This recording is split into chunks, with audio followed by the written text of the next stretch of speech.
I just had to ask Ross when he was driving that at number 9 again. So, because that's a lot of fun, man. It's pretty fun having Ross drive your Xfinity car. You got to have thick skin, though, because he's gonna rough up the competition a little bit, but that's okay. But good to be here. Thank y'all for being here. Great turnout. Dale, you had some fun in the Xfinity race. The Hellmann's car won the race. Yeah, that's right. I was talking to a fan who said he cried like a baby in the stands watching the Hellmann's car come across the start-finish line. That's how much it meant to him. So how was the win? How'd you celebrate? Well, we went to Victory Lane and took some pictures, drank a cold beer, and did a little interview or two, and that was that. You know, just when you come to Nashville, our cars are good here, and Justin Allgaier is good here. So that's I don't know that there's another driver you'd want behind the wheel. I mean, I know Zilic gave him a run for his money there, but I think Justin was just kind of riding in front of him there, just trying to take care of his tires. And when it was time to go, he mashed the button and drove away. But that 7 car, it's fast every week, but right here at Nashville, Justin's really got something figured out about this track. He really does well with the car. I will say on the TV side, we appreciate him just riding. You That's know what right. I mean? Created some drama. Yeah, our buddy Adam here was on the call. He's a busy man these days. Yes, you are. We got 2 analysts and a play-by-play guy. We have a night race coming up, and the party's already starting here in Nashville, I can see. Tailgating scene is starting in the day. It's ending at night. So I want to know from you guys, of course, with our friends Hellmann's, what's the best tailgate food that you can have at a racetrack? Ooh, that's a good one. Oh, that's easy. Really? Yeah. I'm an oddball guy, man. I like ice-cold chicken salad to go with my beer. Chicken salad, man. I would have lost that bet. I would have lost that bet. I guess it is more difficult for Letarte. That's a hell of a combination. Chicken salad and beer. It's good. I was going to go along with maybe a cheeseburger. That's right up. Put some Hellmann's mayonnaise in the burger meat and holds it together. It really works well. You got to get some buffalo chicken wings. Yeah. Anything buffalo. You can put buffalo on anything and it's automatically better. Yeah, I don't know. I mean, corn dogs. My girls are into corn dogs these days. Hard to beat a good corn dog. Corn dogs left my life entirely. And then I have a 4 and a 7-year-old, and now they're back. Corn dogs are back. A corn dog is a hard thing to eat because you got to keep sliding it up on the stick. You know what I mean? Yeah. Like, it's a little bit of a choke hazard as a dad. Yes, it is a choke hazard. It's the physics of life. They learn that as they go through life, eating corn dogs and such. Well, those are some good answers.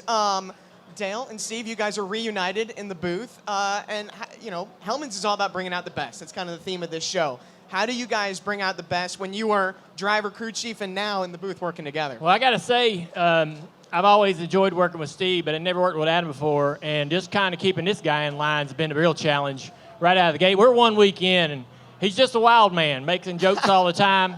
That's and a fact. It is. I thought me and Steve were goofballs, but Adam kind of fits right into that narrative as well. And so we, you know, people keep telling us that it sounds like we've been doing it for a while, and I think we all felt that immediately when we were doing some of our practice broadcasts. We would go to a studio and practice over the Fox broadcast, and man, it was easy and simple and fun.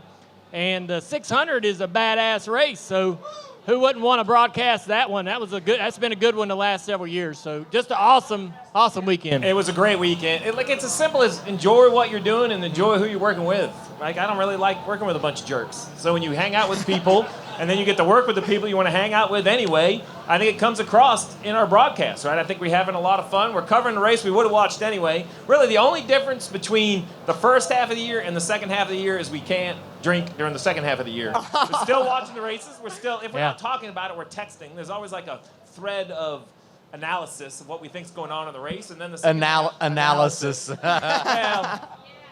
Well, see, he fits right in already. He does. Well, I will let you guys take the reins. We've got a big race coming up here at Nashville. I heard Austin Cindric say it's got an identity crisis, this racetrack. Right. So I will leave it to you guys to take over the show, but what do we expect tonight at Nashville? So what I think the identity to Nashville is it's the oddball. It's not like anywhere else. You could say it's concrete like Dover. They run the same tire at Vegas. You could give me a bunch of similarities, but it's not the same as anything, which is what makes it great. the entertainment of the town, kind of the market obviously accelerates it. This type of crowd gets everybody fired up to be here. But what the drivers are getting ready to do is just very difficult. This is a racetrack of inches. It looks like it's one of those tracks where when they go around Las Vegas, I can't believe they're going that fast. And when I watch a car here, I don't know why they're going so slow. It looks like you should be able to go so fast, but there's so little grip that they're slip and sliding around. So it is really a game of inches and limiting mistakes in a year of what I've considered a year of mistakes. People just continue to mess up week in and week out. I love the unpredictability in general in NASCAR, but I feel like it's exaggerated here because of all the things that Steve just said about this racetrack. And when you look at the lineup tonight, 11 of the guys starting in the top 15 have not won this year. The playoff field is half full. We're getting into the summer. The pressure's on for these guys to get into the playoffs. And I think back to last year, you know, Joey snuck up and surprised everybody and ends up getting in and winning the title. And I think tonight could be a coming out party for someone as well, because there's so many guys up there that haven't won. And if you can get it done here, it makes a major statement on who you are as a driver, I think. I think that this racetrack has really exceeded my expectations when they brought it back onto the schedule, and we've ran 4 races here. I really, watching the Xfinity races from over a decade ago, I anticipated this racetrack to really be bottom dominant and passing to be a premium and very limited. And you know, they're 3 wide, multiple grooves in the corner. They go all the way to the top of the racetrack to find speed. As a driver, you love that. As a broadcaster or a fan, I think you love that because it presents opportunities to pass. You're not stuck in one lane behind a slow car. You can move around and find your way around somebody. I loved watching the battles that we've had develop late in these races here in the last 4 years, where there's the faster car trying to pass a slower car for the lead late in the race, and there's some defense that has to happen. There's some creativity that has to happen by both drivers, and it's really fun because they're the best in the world, and we get to watch them try to compete and battle each other out. So we've been presented with some really solid events. I don't think the day will be any different. To your point, Adam, some great storylines building up in the series. Great battle right around the bubble for the playoffs. You got Ricky Stenhouse driving that 47, overachieving like crazy. This guy, he's one of the. We got sort of a demographic or a way to sort of rate the teams, and he's not one of the fastest teams, but he's actually outperforming a lot of teams that are quicker than him, better than him on pit road, better than him at passing, better than him at defending. But he's just tenacious and will not quit. And he's sitting there right now above the cut line with a chance to go to the playoffs. And there's some teams below him that should be freaking embarrassed.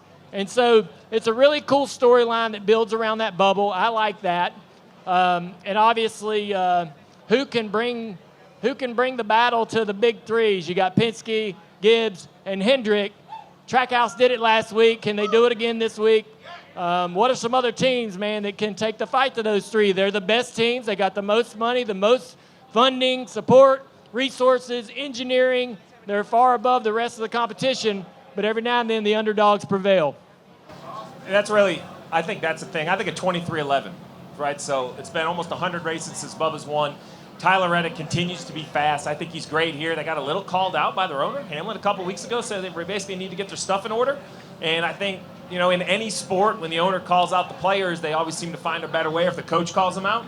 Denny called out the 45 car. I thought they were good last week. I think they're great this week. So I'm excited to see if they can put it all together. The pressure's on everybody, like the pit crews, just everyone. The magnifying glass is turned up for sure. And I would say, too, things can change like that. And Dale talks about the bubble, and it's so tight right now. And when you look at the collection of tracks that we've got coming this week in Nashville, we talked about how unique this place is. We go to Michigan next week. It's all about speed. We got the road course in Mexico City, Pocono. There's nothing like it.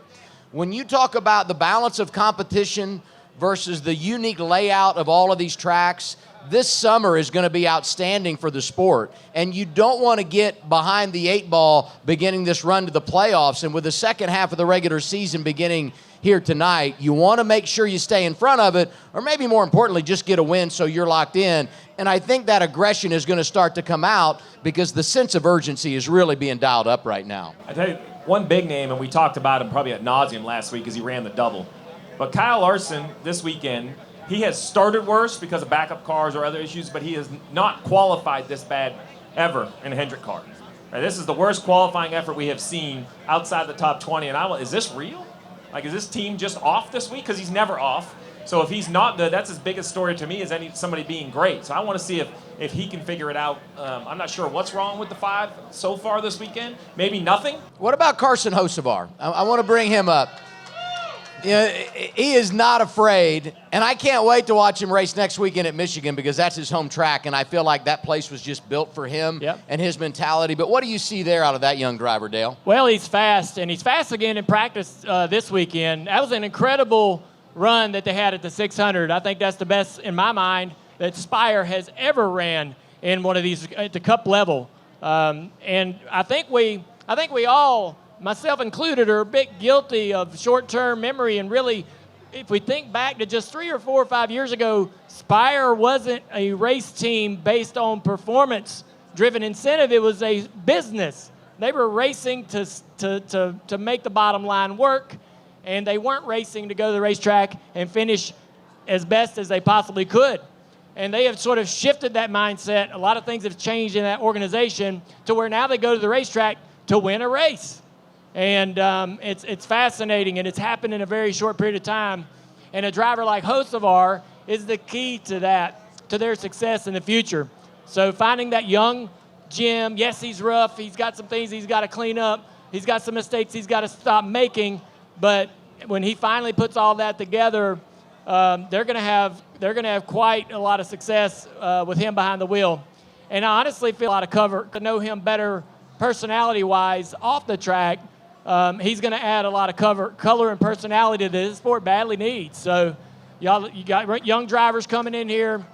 They might run into your favorite guy every now and then, but they're brash. They're not afraid to be themselves. We ought to embrace that, and because that's what the sport really survives on. So I'm excited about him. A couple other drivers coming into the sport that are young and entertaining. Well, think about some of the biggest stars, like when Gordon came in, the veterans didn't really like how he raced, right? Logano, Tony Stewart would yell about Logano every single week, it seems like. Chastain, who just left the stage, right? People didn't like how he was racing, and now he's winning. That's what I like with Hocevar, is you can not like him, and as a competitor, you surely don't need to like him and don't like how he's doing it, but you can't dispute just the raw talent, the speed. It's way better to have to coach one to finish than it is to coach one to go fast. I don't think you could coach him to speed, and he has that.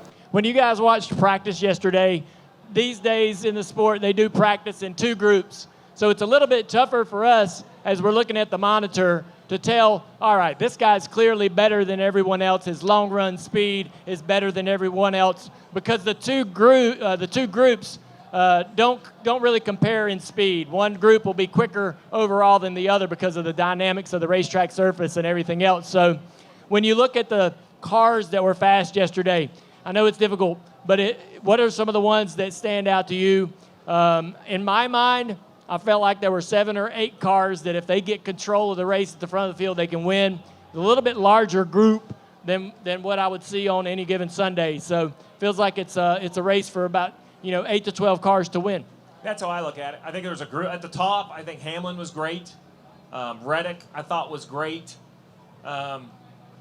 Trying to think of who in the first group. Briscoe was pretty good, and Blaney was probably the one that jumped off the page in the first group. Blaney jumps off the page, but then he goes out there and qualifies relatively poorly. Yeah. Didn't qualify like we expected him to. Someone that qualified up front that I'm curious about today is Brad Keselowski, because, here's a guy, we talk about the bubble and trying to get into the playoffs.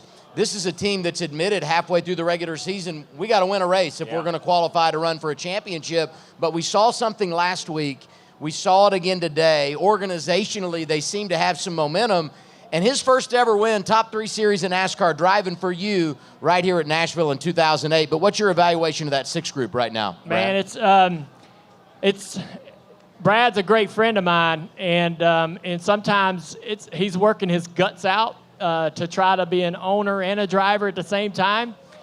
And it's tough to see the performance on the racetrack maybe not be what I believe it is in terms of how good of a race car driver Brad is. This was a great race for him last year, finished in the top 5 in both stages. I feel like that they got an opportunity to do that again this weekend. He needs it. He's got to win. There's no way he points his way into the playoffs, obviously, way back there outside the top 25 in points. And there's no reason why they can't consider themselves a shot at winning one of these races. But it's fun to watch the ebb and flow of organizations, drivers, and teams. I think that the swings are wilder with the next-gen car than they've ever been before with the other versions of the race cars we ran in the past. One driver that I'm a bit perplexed on or confused on this particular weekend, I dare not say that I think he'll struggle because I don't want to be proved wrong, but Kyle Larson was a driver that we saw not really pop off great speed in practice. He was around 7th or 8th in 15-lap average, which is kind of rare for him to be that low. And then he qualified really bad. Yeah. 28th, I think. And so it's hard to really know exactly what to expect today out of the 5. I don't believe it. I think there's got to be more there than we see. Something's going to happen. Plus, they're just good at manufacturing. It's kind of like Logano. Logano never jumps off the page, but Paul Wolf and Joey do a great job of manufacturing, getting finishes, finding a different way to do it, trying to figure out. You mentioned Larson confused you. I think the driver that's confused me more than this one week is Ty Gibbs. I think he's got a ton of talent. He drives fast race cars, but it just hasn't been working here in the last 6 or 8 weeks. So I'm waiting for something to click. Either it's confidence or comfort or something to maybe go his way to put him in a happier mood, maybe, to just run a little better. But I would say the other end of that within the Joe Gibbs Racing organization is Chase Briscoe.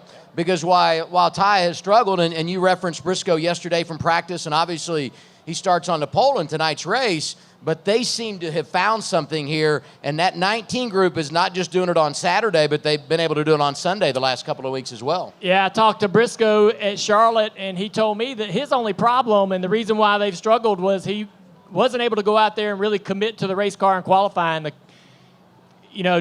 No knock on SHR, but he said that the Joe Gibbs cars just had so much more ability that he's just not used to, and so that when he would go out for qualifying, he's often under-driving the car and not getting the lap time, obviously, and it's very tight. If you don't run the perfect lap in qualifying, you're going to be in the back half of the field, and that's been tough to overcome during the races, qualifying poorly, having poor finishes, having a draw in qualifying for the next week and the next week. You just dig a hole for yourself that's hard to get out of. So these last few weeks, great qualifying efforts. He's starting to realize how to get this car around the racetrack, to be able to get that better starting position, better pit selection, better finishes. End result, he starts qualifying in a better position every weekend and continues to progress. So I think it took longer for us than we anticipated for that team to get going, but I'm not surprised and won't be surprised to see him running as well as Denny and C. Bell over the next several weeks. Hey, Denny, you mentioned it, Baby Watch. Yeah. That kind of has my interest. His kid is due like this weekend, I think. Yeah. So first boy, I want to see if he's fortunate enough to not have any distractions. If it does come, does he get in the car? Does he stay out of the car? Does he go home? What's he do? I'm interested to see. We're gonna try to ask Denny on the broadcast what his plan is. It'll be interesting to see if he'll answer us honestly. I think you should do the asking. I agree totally. Adam, yeah, I think Being you should. the new guy, is that the deal? I think you should ask him that question. Right. If you script the questions, I'll ask him, okay? How about that? Are you ready? How about you? Are you ready for another one of these? We've worked together before. Adam, he walked in the booth last week, and he looked all excited like a kid for the first day of school, and about halfway through 400 laps, I wasn't sure if he was excited, exhausted, or just couldn't believe what we had got him into. Well, let me tell you, the biggest difference between school and what you experienced last week is I actually did some homework prior to coming to the TV booth. I never did homework in school, so I'll be real clear about that. But you know what? We were blessed with an awesome race last week, and I think that's the one thing that people don't understand in our industry. Our goal is always have a great show, right? But it is so much easier when you are presented what we were presented with last week. In fact, I'll take you behind the scenes a little. In the booth, I would sit where Dale is, and Dale's in the middle, and Steve's over on the right.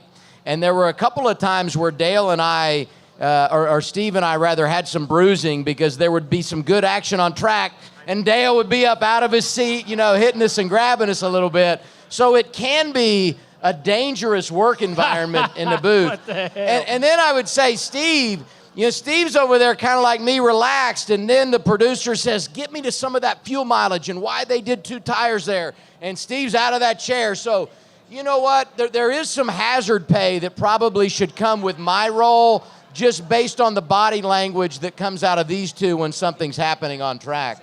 Yeah, I can't help it. I'm excited. I encourage it, actually. I love what I'm watching. I know. I sometimes worry that that I'm a bit too much in the booth, but because I'm slapping them on the arm and pointing and looking out there and sometimes catch myself watching the race out the window more than on our program, and but I want to see the car break loose and I want to be the one that caused the wreck and but it's a lot of fun. So I'm gonna watch the races anyways, right? So I might as well be here. And so I will say, behind the scariest thing in TV, and it happened to me twice last week, is so when we're up there, we can hear everything you hear at home, but in my other ear, we have stats guys, and they're talking to us, and I have a producer in this ear, and I might be talking to the producer, so I could be having a whole second conversation. And it's kind of like back to school, like sleeping in school and hearing your name called by the teacher. So you'll be there, and I'll be talking to the producer, Marv, and I'll be in the middle of a whole conversation, and it'll be down on pit road, and somebody was saying something, and then you hear like, blah, blah, blah, blah, blah, Steve. And you look at these two like, I have no idea what was just asked of me on live television. So then you start tap dancing, and you're really looking at like, that happened. That happened last week. I did for me, for sure. It happened to me. Oh, yeah. I got called out by the our bosses, but they went down to the pits to Marty Snyder, and he's talking about something going on in the pits, and he goes, Dale, that's happened to you. What did you do? And I didn't hear it because I was listening to something else or watching or looking at something else, and I was like, I think I just heard my name. And I don't have a damn clue what he asked me. And then you look at your friends like, you going to help me? And you're looking back like, I'm going to let this sit for a minute. I want to see how long this takes. Steve did. Steve waited for a couple seconds. Then he finally started talking. And I was like, man, I wonder if anybody noticed. Please be forgiving. Yeah. It's not an easy job sometimes. But I will say this. I mean, we talk about Dale and his approach. And I would say that, Steve and I have different personalities than Dale. But the one common thread that we all share is the passion for racing and for what we do. And so when you get up there, it really does become 3 guys having a conversation watching TV. And that's the atmosphere you want to create, and there's so much prep that goes into it. Sometimes it's hard to convey that, but that's the goal, is just to let our passion come out like yours will in the stands tonight or when you're watching at home next week. Absolutely. We're going to move on to some questions from the audience. Andrew is out there with a microphone, and hopefully some great questions, Andrew. Yes, we've got some good ones. And Steve, I know you have to bounce here. I get to go meet with NASCAR. Yeah, so everyone, thanks Steve Letarte for being here. Thank you, Steve. I'll jump on. Tell us what they told you. Whatever you learned, you're going to tell us, right? All right, see you, boys. But we have our first question here. You guys were talking all about the broadcast, which was fantastic last week. So what's your question for these guys? So what could you take away from last week's Coke 600 broadcast? I thought you guys did absolutely phenomenal. But what's something you learned from that broadcast that you could take away to the next 4 races on Prime and TNT? Well, I think that we had a lot of things working for us. For me, that was my first 600, so I was super amped about it. But the military presence and the meaning of that afternoon and weekend. For all of those families, the fact that the World 600 has such a historic run in NASCAR, favored Charlotte's everybody's backyard. You just had a lot of real positive things working in your favor to have a great show. A lot of the people on this team are actually people that I've worked with in the past. So even though it is Amazon or will be TNT, there's a lot of people that are in the industry that work for all those different entities. So that was nice to see a lot of familiar faces. And you're always trying to be perfect. You're never going to be perfect, but I think that working to be perfect is the goal. trying to achieve the best outcome possible, making sure you covered all of the things that are going on, make sure you talked about as many drivers as you could, make sure you took the camera to all of the battles that are happening, and talking about the most important stuff. You don't want to miss anything. At the end of the race, when you look at the rundown, you don't want to look at the rundown and go, damn it, how did he run 6? Where did he come from? You know, you don't want to do that. You don't want to end up where the fans at home are going, man, they didn't never mention this guy, and he had a great night. So that's the one thing I think is you're getting, I don't know about you, Adam, but as we're getting toward the finish, I'm always kind of looking to see what crumbs we might have left or something that a story we left untold, make sure we try to pack that into the back end of the race and it doesn't go unsaid. All right, we got a question over here with Garrett. Man, so the last 2 out of 4 races here have started in the day but pushed tonight due to weather. How do you think teams have adjusted to account for that with this being 20 degrees cooler and also being a night race? Well, I would say the engineering and the technology for all these teams is at such a high level, so that allows them to, anticipate what to expect. But I would say, and Dale can speak to this a lot better than me, racing on concrete is so unique, and we don't do such little racing on concrete, and then you magnify that by the fact that when we race at Dover or Bristol, there aren't a lot of common characteristics between the 3 tracks. Nashville a little longer, a little flatter in the corner. I mean, there's just so many differences here compared to those racetracks. So it's an enormous challenge, and I think that's why you have seen so much movement in the leaderboard and why we talked earlier about we love this place because of the unpredictability. All right, guys, we are running tight on time, so we only have time for those 2 questions. So let's hear some closing thoughts from you guys. Yeah, sorry we didn't get to the questions earlier. I wasn't sure exactly where we were on time, but I want to thank all y'all for coming out, supporting the racetrack. NASCAR, in my opinion, is in a really good place. There's a lot of great excitement and momentum. I can see it in all of y'all's faces. I saw it last week at the 600. There's a lot of great things happening in our sport, and I'm glad to be here for it, and I know you are too. We're going to have a great day. Let's all buckle up, enjoy yourselves, and take care of each other, and hope you have a good travel. Hope you have a good travel on the way home, and yeah. Yeah. Thank you all. Enjoy the race. We look forward to bringing it to you in the coming weeks on TV. Thanks for being here. Thank y'all. Thank you, guys. And thanks to Hellmann's for being here. Thank you guys for bringing out the best. And we don't want you guys to go home empty-handed, so we have some signed Hellmann's bottles.